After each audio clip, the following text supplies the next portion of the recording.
اللہ تبارک و تعالی کی ہم پر ایک بہت بڑی نعمت یہ ہے کہ ہمیں امت محمدیہ میں پیدا فرمایا،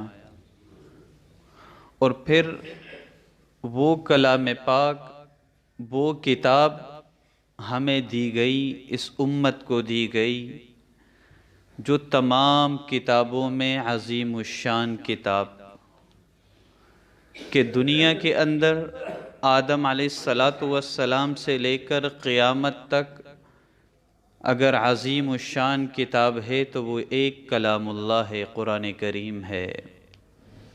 کتاب بھی عظیم الشان، اور جو فرشتہ اسے لے کر آیا وہ بھی عظیم الشان، اور جس شہر میں یہ کلام نازل ہوا وہ بھی عظیم الشان، جس نبی پر یہ کلام نازل ہوا وہ بھی عظیم الشان۔ تو یہ ایسی کتاب ہے عظیم، جس رات میں یہ کلام نازل ہوا وہ بھی عظیم الشان رات، اور جس مہینے میں یہ کلام اللہ نازل ہوا وہ مہینہ بھی عظیم الشان مہینہ، رمضان المبارک کا۔ تو یہ اللہ کا کلام ہے، اس کے ساتھ جس کی نسبت لگ جاتی ہے اللہ اسے بلند کر دیتے ہیں، اللہ اسے عظیم الشان بنا دیتے ہیں۔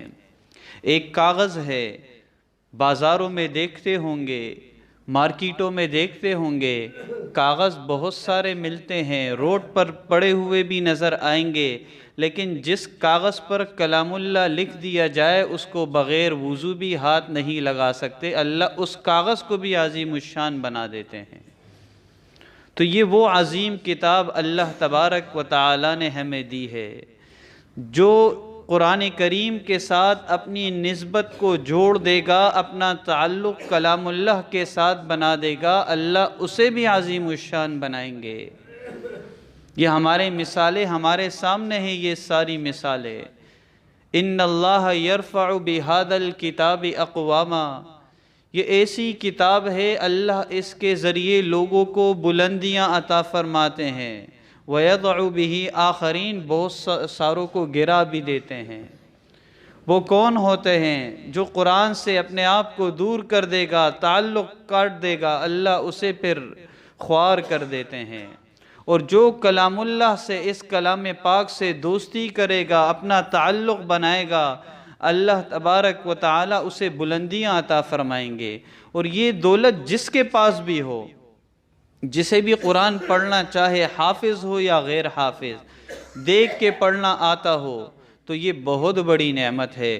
نبی علیہ السلام نے ارشاد فرمایا، جس کے پاس کلام پاک کی نعمت ہو، قرآن کریم کی نعمت ہو، اور وہ دنیا کے کسی چیز کو، کسی نعمت کو اس کے برابر سمجھے یا اس سے بڑا سمجھے، اس نے قرآن کی ناقدری کی، کہ اس سے بڑی کوئی نعمت نہیں ہے دنیا کے اندر، کہ جس کے پاس کلام اللہ کی نعمت ہے، چاہے وہ ناظرہ پڑھ سکتا ہو، چاہے وہ حافظ ہو، اس سے بڑی کوئی نعمت نہیں ہے۔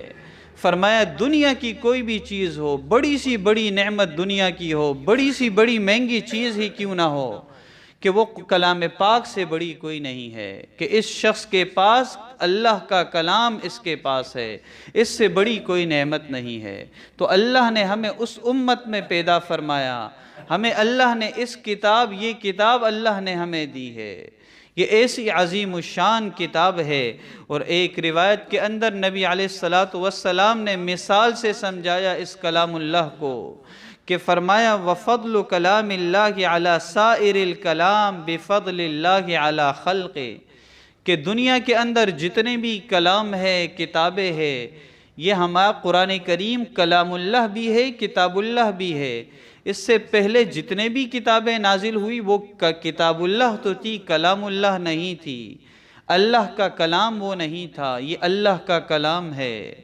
فرمایا تمام دنیا کے اندر جتنے بھی کلام ہے اس پر قرآن کریم کی ایسی فضیلت ہے جیسے کہ اللہ کی فضیلت تمام مخلوق پر، تمام مخلوق پر اللہ کی کتنی فضیلت ہے، اسی طرح اللہ کے کلام کی جو فضیلت ہے دنیا کے سارے کتابوں پر، سارے کلاموں پر اس کلام کی ایسی ہی فضیلت ہے۔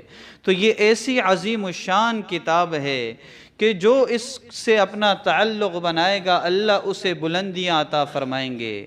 حضرت عبداللہ بن عباس رضی اللہ تعالی عنہ نبی علیہ السلام کے چچا زاد بھائی ہے، بچپن کے اندر کم عمر تھے، اس وقت ان کی عمر 13 سال تھی۔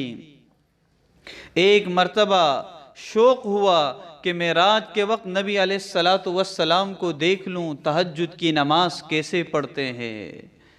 تو چنانچہ اپنی خالہ ام المؤمنین حضرت میمونہ رضی اللہ تعالی عنہا کے گھر تشریف لے گئے۔ رات کے وقت جب نبی علیہ السلام جاگتے ہیں تہجد کے لیے، قضاء حاجت کے لیے جاتے ہیں، تو یہ بھی فوراً اٹھ جاتے ہیں، اور اٹھنے کے بعد نبی علیہ السلام کے لیے برتن میں پانی رکھ دیتے ہیں تاکہ نبی علیہ السلام قضاء حاجت کر کے آئیں، وضو فرمائیں گے۔ تو جیسے ہی نبی علیہ السلام آئے، پانی دیکھا برتن میں، تو پوچھا یہ کس نے نکالا؟ تو ام المؤمنین نے فرمایا کہ یہ عبداللہ بن عباس رضی اللہ تعالیٰ عنہ نے نکالا۔ تو نبی علیہ السلام نے اسی وقت دعا دی کہ تہجد کا ٹائم نبی علیہ السلام دعا کر رہے ہیں۔ کیا دعا کر رہے ہیں؟ یہ دعا مال کی دعا نہیں کر رہے ہیں، بلکہ دعا کر رہے ہیں اللہم علمہ الکتاب، اور ایک روایت میں آتا ہے اللہم فقہہ فی الدین، یا اللہ اس کو اس کتاب کا سیکھنے والا بنا دے، یا اللہ اس کو اس دین کی سمجھ عطا فرما دے۔ رات کے وقت نبی علیہ السلام مال و دولت کی دعا نہیں کر رہے ہیں، رات کے وقت نبی علیہ السلام وزارتوں کی دعا نہیں کر رہے ہیں، بلکہ اس کتاب کی دعا کر رہے ہیں کہ یا اللہ اسے اس کتاب کی سمجھ عطا فرما، کہ یہ سب سے بڑی دولت ہے، اس سے بڑی کوئی دولت نہیں جو ہمارے پاس قرآن کریم کی شکل میں موجود ہے۔ اور قرآن کریم کے اندر فرمایا اللہ نزل احسن الحدیث کتابا متشابہا مثانی، کہ اللہ تبارک و تعالی نے تم پر بہترین کلام، بہترین کتاب کو اللہ نے نازل فرمایا، جو ایک جیسے بعض صورتیں، بعض آیتیں اور بار بار پڑھی جانے والی فرمائیں یہ کتاب ہے۔ اور یہ احسن الحدیث کہا کہ بہترین بات اور بہترین کتاب ہے، یہ اللہ کا کلام ہے۔ پھر فرمایا تقشعر منہ جلود الذین یخشون ربہم، کہ جو لوگ اللہ سے ڈرتے ہیں، جن کے دلوں میں اللہ کا خوف ہے، وہ جب اس کلام اللہ کو سنتے ہیں تو ان کے رونگٹے کھڑے ہو جاتے ہیں۔ جو اللہ کا خوف رکھتے ہیں اس کلام اللہ کو سننے کے بعد ان کے رونگٹے کھڑے ہو جاتے ہیں۔ صحابہ کا عالم یہ تھا قرآن کریم کے اندر وَإِذَا سَمِعُوا مَا أُنزِلَ إِلَى الرَّسُولِ تَرَىٰ أَعْيُنَهُمْ تَفِيضُ مِنَ الدَّمْعِ، ان کے آنکھوں سے آنسو جاری ہو جاتے تھے جب اللہ کا کلام سنتے تھے، کہ آج ہم اللہ کا کلام سنتے ہیں لیکن کوئی رونگٹے کھڑے نہیں ہو رہے، کوئی اثر نہیں ہو رہا، ہمارے دل سخت ہو چکے ہیں۔ اشد قسوۃ من الحجارہ، پتھر بھی اللہ کے ذکر سے موم ہو جاتا ہے، دو ٹکڑے ہو جاتا ہے، لیکن ہمارے دل اتنے سخت ہو گئے۔ اللہ فرما رہے ہیں جو اللہ کا ڈر دلوں کے اندر رکھتے ہیں تقشعر منہ جلود الذین یخشون ربہم، ان کے رونگٹے کھڑے ہو جاتے ہیں۔ آج اگر کوئی یہ دیکھنا چاہتا ہے اللہ کا خوف میرے دل کے اندر کتنا ہے، وہ کلام اللہ کو سنے، کلام اللہ کو سنے، کلام اللہ کو سن کر خود اندازہ ہو جائے گا کہ ہماری کیفیت کیا ہوتی ہے۔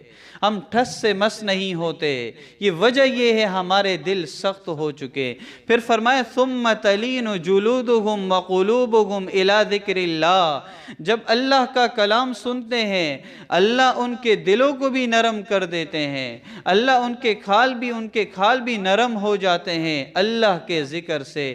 ذالک ھدی اللہ یہدی بہ من یشاء، یہ اللہ کی ہدایت ہے، اللہ تبارک و تعالی جسے چاہتے ہیں اللہ ہدایت دے دیتا ہے۔ یہ ایسا کلام ہے، مشرکین نے اس کلام کو سنا، مشرکین پر اس کلام کا اثر ہوا۔ قبیلہ بنی تیم کے سردار آئے، اپنے لوگوں کے ساتھ نبی علیہ السلام کی خدمت میں آئے، اور یہ شاعر بھی تھا ایک، یہ جو قبیلہ بنی تیم سے سردار آیا، اس کا نام قیس بن عاصم تھا۔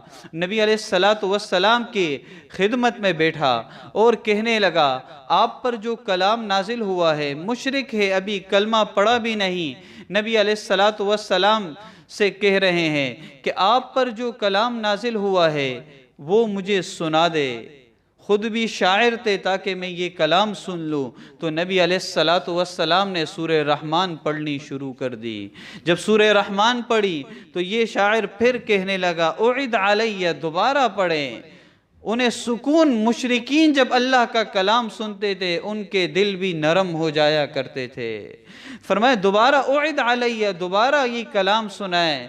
تو نبی علیہ السلام نے جب دوبارہ پڑھنا شروع کر دیا تو فوراً کہنے لگے، مجھے کلمہ پڑھا دیجئے۔ فوراً کلمہ پڑھ لیا۔ مشرکین بھی اللہ کا کلام پڑھتے تھے، ان کے دل نرم ہو جایا کرتے تھے، حتیٰ کہ جانور بھی اللہ کا کلام پڑھتے تھے۔ ایک صحابی ہے حضرت اسید بن حضیر رضی اللہ تعالی عنہ، رات کے وقت تہجد میں کھڑے ہوتے ہیں۔ یہ سردیوں کی راتیں لمبی ہوتی ہے، صحابہ رات کے وقت اللہ کا کلام تہجد میں پڑھا کرتے تھے۔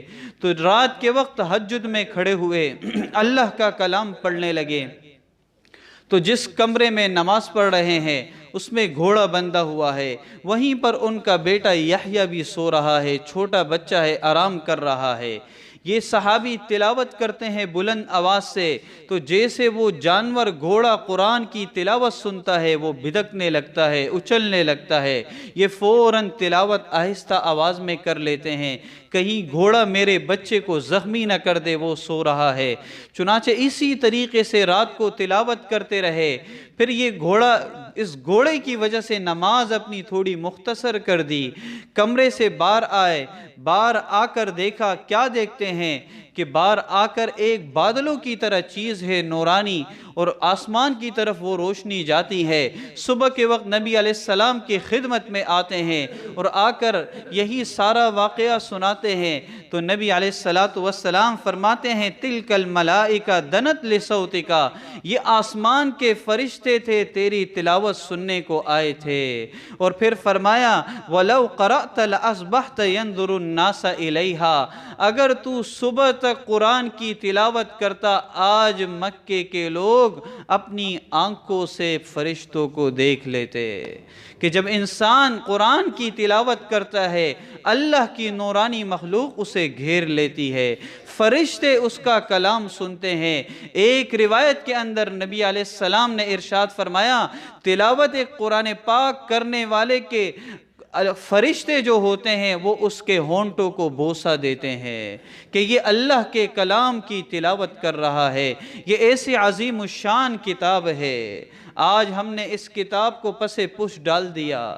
یہ سچا سفارشی ہے، یہ دنیا کے اندر بھی انسان کے لیے نور ہوگا، یہ آخرت میں بھی یہ انسان کے لیے نور ہوگا۔